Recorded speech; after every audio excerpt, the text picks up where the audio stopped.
welcome to our September edition of Let's Get Growing, and unfortunately we're still going to be mowing. And so mow once a week and never remove more than 1/3 of the total leaf blade.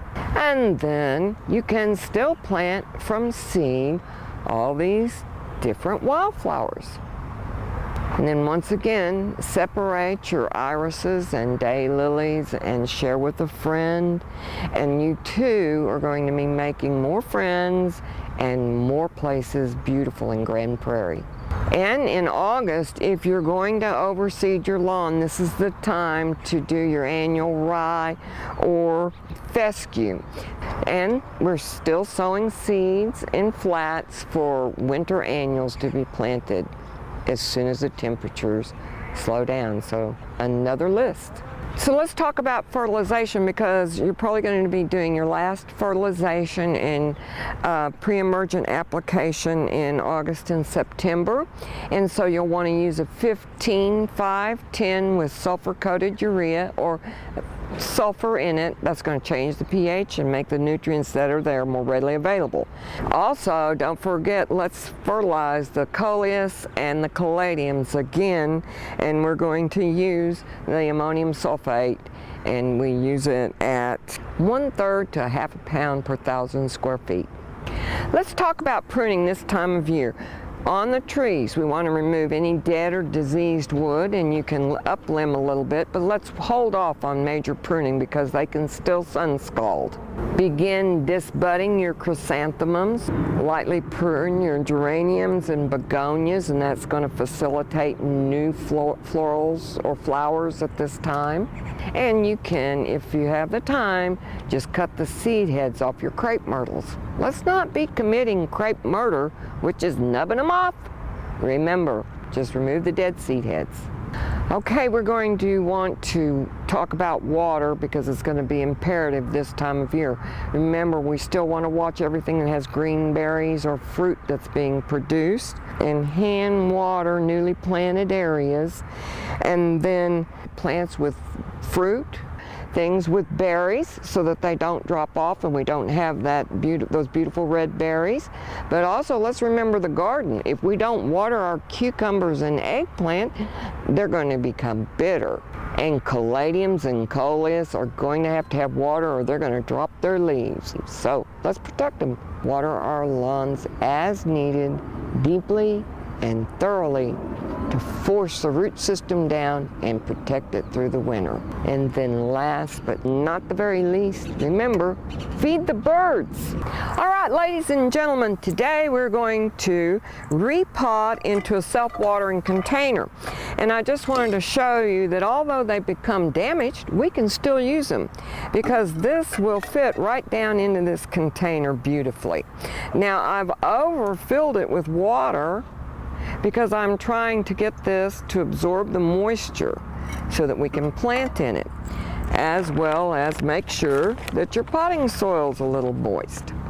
This is called an epicea, and they have beautiful orange flowers, but they like to be watered kind of like an African violet. They don't want to stay too wet, but we can't let them get too dry. So you can see, if we look down in here, how overgrown this has become. So let's start out with our pre-moistened container. And I'm going to pour a little bit more water out into our soil because our soil needs to be wet also. We're going to take a little bit of soil, just a handful, and put it in the bottom of the container, because you can see this root ball is just a little large for this container, but it fits right in.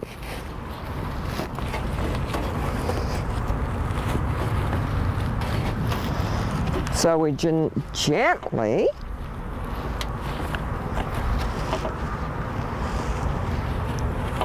settle it into the container.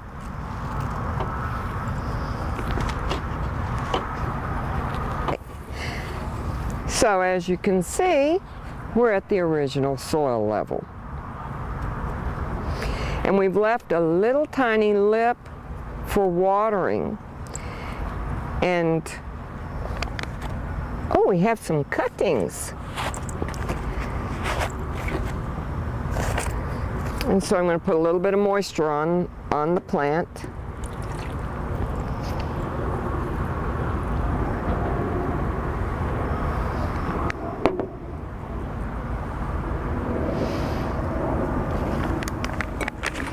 And then place it into our self-watering container. And there we go. A newly potted acacia in a self-watering container. So now, if you were going on vacation, you could feel comfortable that this would stay wet for approximately at least 2 weeks or a month while you're gone. These little pieces that have fallen off can be placed into a Ziploc baggie with some moist soil, and then you can make new plants. Turn a little bit. Make sure you look at it from all sides. And you can see it makes a beautiful orange tubular flower.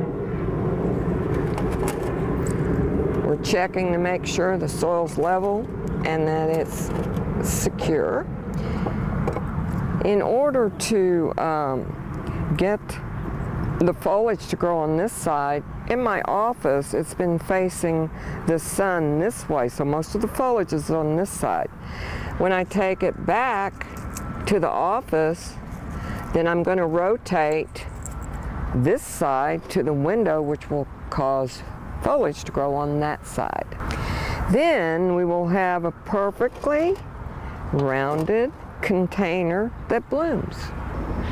Well, that's a wrap on our September edition of Let's Get Growing.